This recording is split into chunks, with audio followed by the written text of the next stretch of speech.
Welcome to Shahnameh, Book of Kings.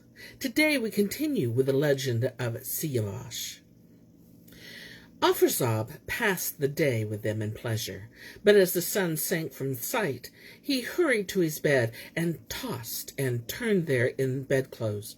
When one watch of the night had passed, he trembled and cried out in his sleep, like a man delirious with fever. His servants ran to him in an uproar, and when Garsivaz heard that the light of the throne was dimmed, he hurried to the king's bedchamber and saw him lying there, sprawled in the dirt. He took him in his arms and said, "Come, tell your brother what has happened." Afrasyab answered, "Don't ask me. Don't say anything to me now. Hold me tightly in your arms for a moment, and let me gather my wits." After a while, he came back to himself and saw his chamber filled with lamenting retainers. Torches were brought, and shaking like a wind-blown tree, he was helped back to his bed. Again, Garsivaz questioned him, "Open your lips and tell us this wonder." The great Afrasyab answered him, "May no one ever have such a dream again. I never heard that any man, young or old, has passed such a night. In my dream, I saw a plain filled with snakes. The world was choked with dust, and eagles thronged the sky. The ground was dry and parched, as though the heavens had never blessed it with rain. My pavilion was pitched to one side, and our warriors stood around Garsivaz. A dust storm sprang up and toppled my banner, and then on every side streams of blood began to flow. They swept away my tent, and my army that numbered over 1,000 was mere lopped heads and sprawled bodies. Like a mighty wind, an army attacked from Iran. What lances they brandished, what bows! Every horseman had a head spitted on his lance, and another head at his saddle. Clothed in black, their lances couched. 100,000 of them charged my throne. They flung me from my seat of my own people there. A haughty warrior dragged me before Kavas, and there, on a shining throne, was a young man of no more than 14. When he saw me bound before him, he roared like a thundercloud and hacked me in two with his sword. I screamed with pain, and my screams, they awoke me." Garsivaz said, "The king's dream can only mean what his friends would want for him. You will attain to your heart's desire, and those who wish you ill will be destroyed. We need a wise, experienced dream interpreter. We should call our priests and astrologers to the court." Wondering why they'd been summoned, a group appeared at court. Afrasyab had them enter, seated the most distinguished in the front, and chatted a little with each man. Then he said, "My wise, pure heart counselors, if I hear a word about this dream of mine from anyone in the world, I shall not leave a single head here on its body." Then, to allay their fears, he distributed a great deal of gold and silver among them, and described the dream to them. When the chief priest had heard the dream, he was afraid, and asked pardon of the king, saying, "Who among us could interpret this dream unless the king promises to deal justly with us when we give him our opinion?" The king promised they would come to no harm, and an eloquent spokesman for the group began, "I will reveal the inner meaning of the king's dream. A young prince, accompanied by experienced counselors, will lead a mighty and vigilant army here from Iran. The boy's father has had his horoscope cast, and it predicts that our country will be destroyed. If the king fights with Seyavash, the face of the world will turn crimson as brocade with the blood that's shed. The Persians will not leave one Turk alive, and the king will regret giving battle. And if the young prince should be killed by the king, Turan will be left with no king to lead it. This land will be convulsed by a war of vengeance for Seyavash. Then you will recall these truths when our land is ruined and depopulated, and even if the king became a bird, he could not outsoar the turning heavens that look on us at times with fury, at times with favor." When he heard this, Afrasyab was alarmed and put all thoughts of war from his head. He told Garsivaz at length of the destruction that had been prophesied if he fought with Seyavash. He concluded, Instead of looking for world dominion, I've no choice but to sue for peace. I'll send him gold, silver, crowns, thrones, and countless jewels, and I'll withdraw from the territories they ceded before. Then perhaps this disaster can be averted, and my eyes will be damp this fire down. If I can seal fate's eyes with gold, then the heavens may look favorably on me again. But we can only read what fate has written. Justice is whatever the heavens will for us. At sunrise, the country's nobles came to court, wearing their diadems of office, and with loyalty in their hearts. Having gathered together his wisest and most experienced men, Afrasyab addressed them. In all my life, fate's given me no more than battles, conflicts, and unending war. How many from this noble company have been destroyed in war because of me? How many gardens are now overgrown? How many cities sacked and overthrown? How many orchards fought through far and wide? My troops have scarred and scored the countryside, and when the king's unjust goodness must flee, hiding itself in stealth and secrecy. The wild ass suffers an untimely birth, and rivers fail and dry throughout the earth. The haw squabs grow up blind, beast teats turn dry. The musk deer makes no musk to know him by. Righteousness flees from crookedness and fear. On all sides dearth and misery appear. But tired now of the evil ways I trod, I long to trace the virtuous paths of God. In place of sorrow, pain, and enmity, I'll nourish knowledge, justice, amity. Through me the world will be at rest. No more will death surprise us, and untimely war. Iran and wide Turan are mine by right. How many kings pay tribute to my might? If you agree hostilities should cease, I'll write to Rostam now, proposing peace. To Seyavash I'll send rich tokens of my hopes for harmony and mutual love. One by one, the counselors agreed to peace and reconciliation, saying that he was their king and they his slaves. When they had left, Afrasyab turned to Garsivaz and said, "Make ready for the road. Don't waste words.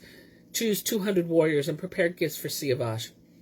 Arab horses and golden saddles, Indian swords with silver scabbards, and gem-encrusted crown, 100 cameloads of carpets, 200 slave girls, and as many boys. Tell him we've no quarrel with him and that we make no claim to Iran. Say we accept that Sagda, the land as far as the Oxus, is ours. Thus it has been since the time Sam and Tor, when all the world was turned upside down and the innocent Iraj was slain. I pray that God will grant us peace and happiness, that your good fortune will bring peace to the world, and that war and evil will disappear. You are a king yourself. Speak to the king of Iran. See if you can soften his warlike ways. Flatter Rostam, take him slaves and horses with golden bridles, load him with gifts so that our plan is successful. But as he is not a king, don't present him with the golden throne."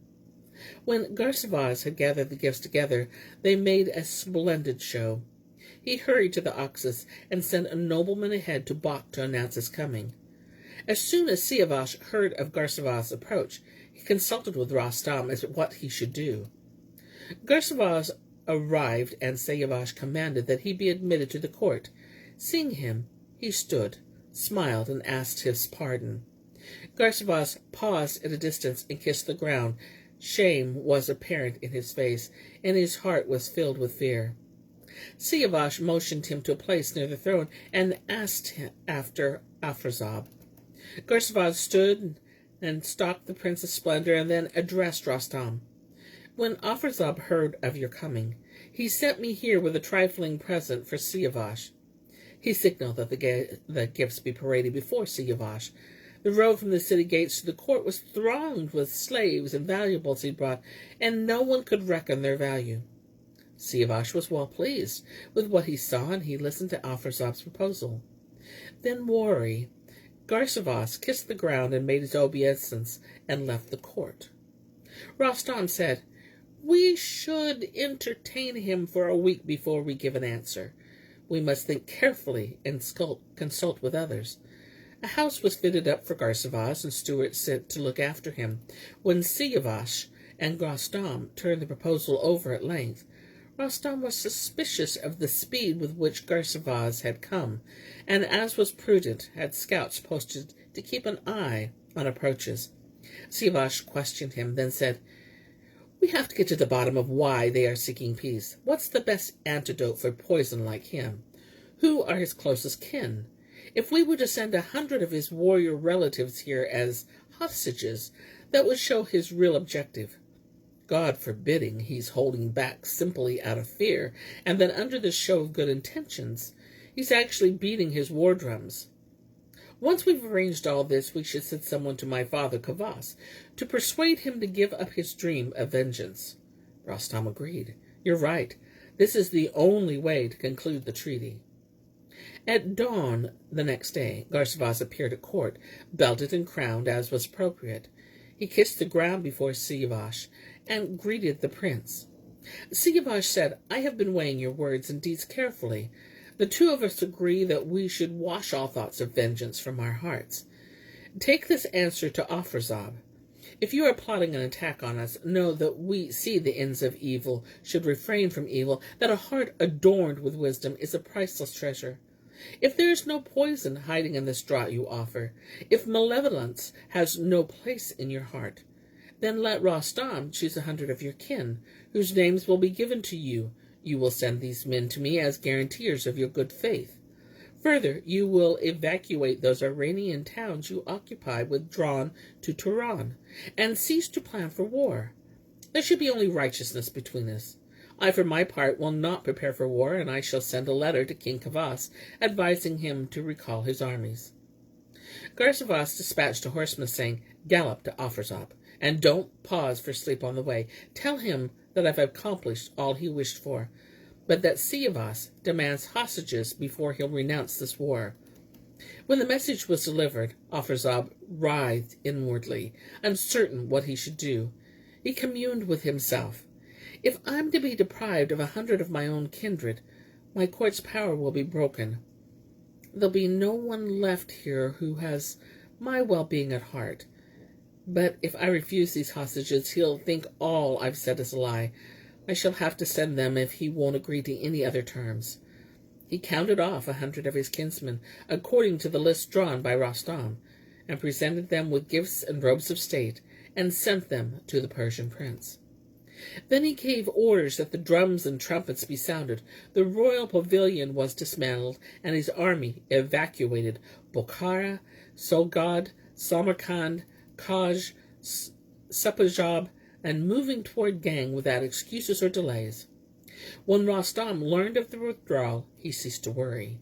He hurried to Seyavash, told him what he'd heard, and said, "Since things have turned out well, Garsivaz should be allowed to return." Orders were given that a robe of honor be prepared, and that weapons, a crown, and a belt, together with an Arab horse with a golden bridle and an Indian sword in a silver scabbard, be brought. When Garsivaz saw the prince's gifts, he seemed as astonished as a man who saw the moon descend to the earth. He left full of praises for the prince, and his feet seemed to skim the ground in gratitude. Seyavash sat on his ivory throne, the crown suspended above him. He searched his mind for someone eloquent who could give words persuasive force. He needed some nobleman from the army who would get on well with Kavas. Rostam said to him, "Who is going to dare open his mouth about such a subject? Kavas, as he has always was, his anger is always there, neither less nor more. All I can suggest is that I go to him. I'd split the earth open if you ordered me to, and I think only good can come of my mission." Seyavash was overjoyed at his words, and gave up all thoughts of looking for another messenger.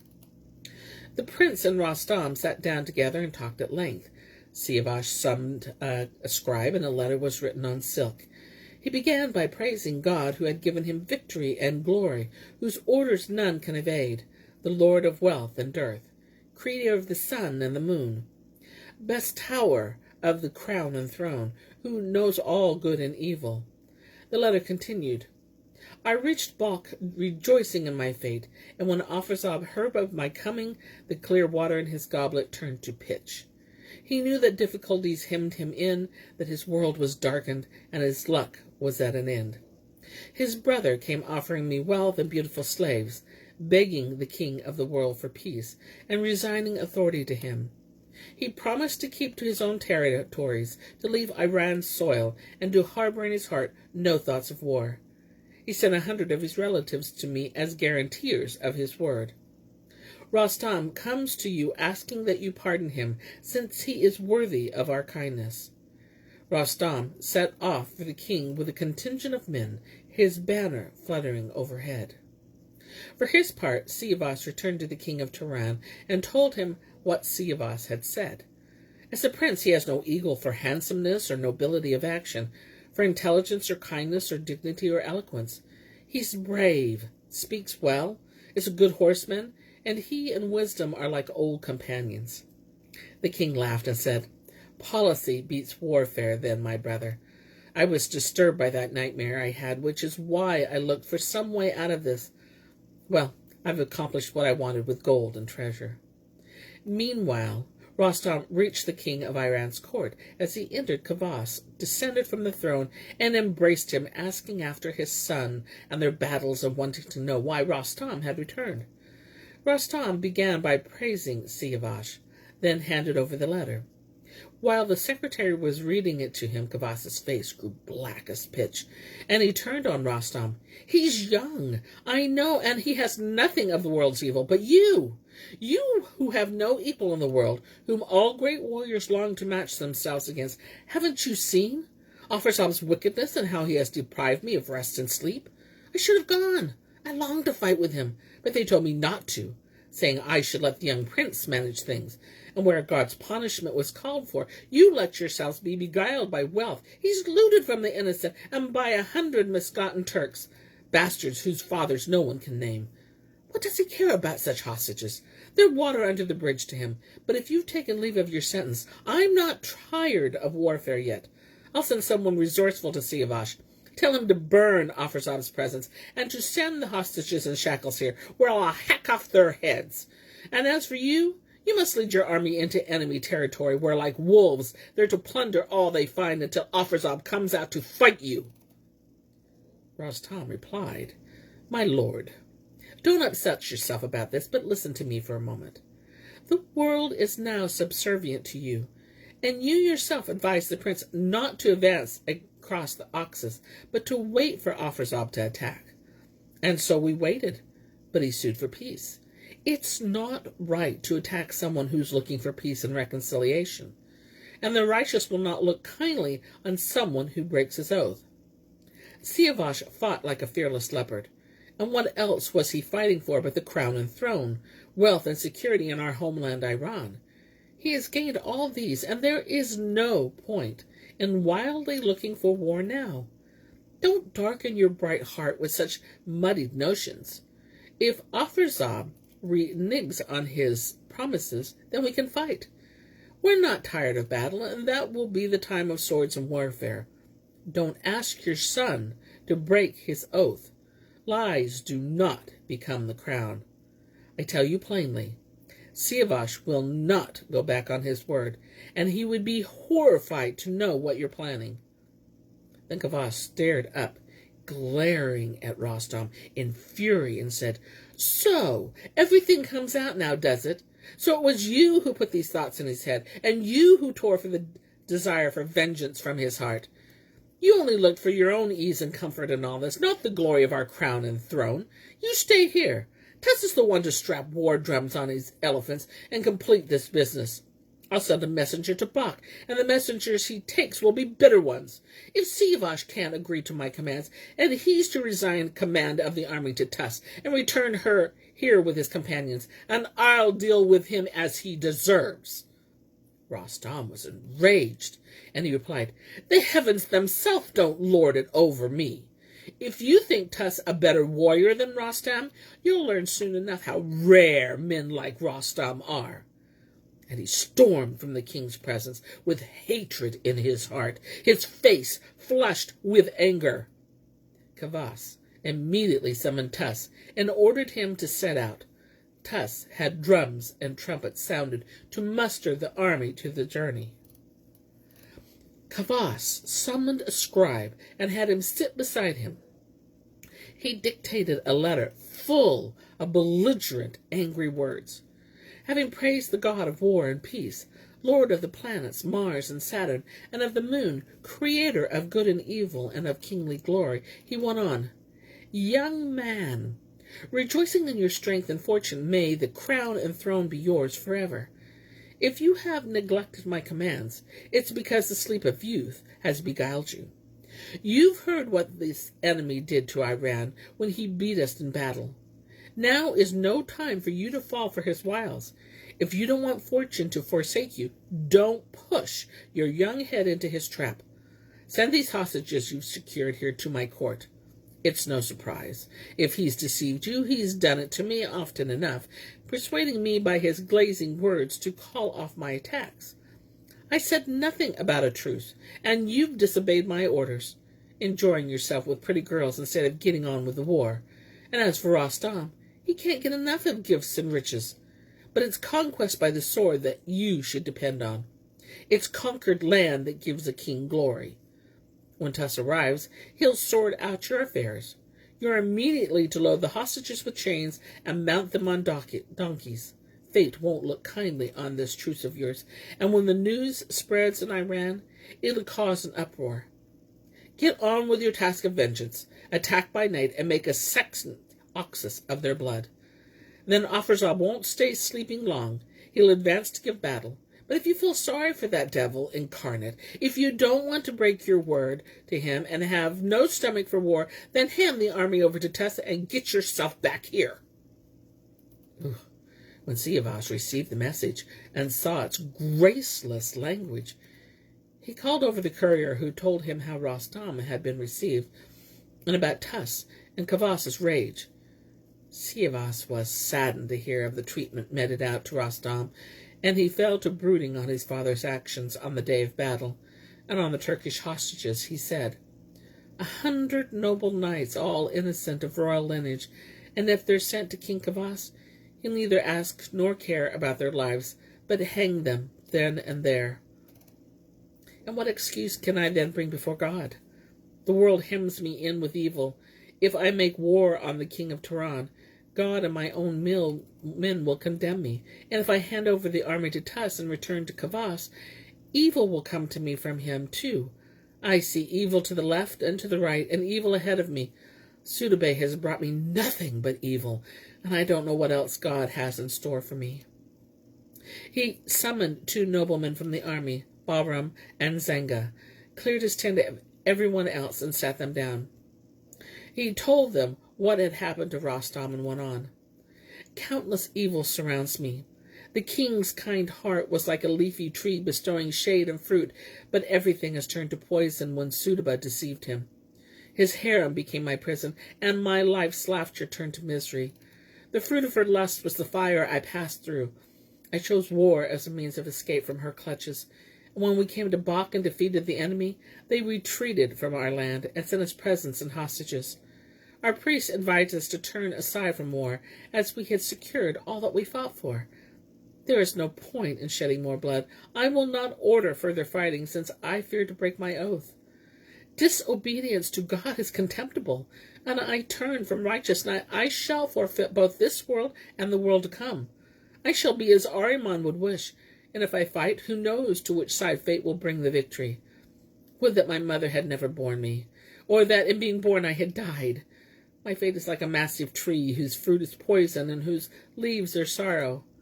I've sworn a binding oath before God, and if I break it, disaster will erupt on every side. The whole world knows I have made peace with the king of Turan.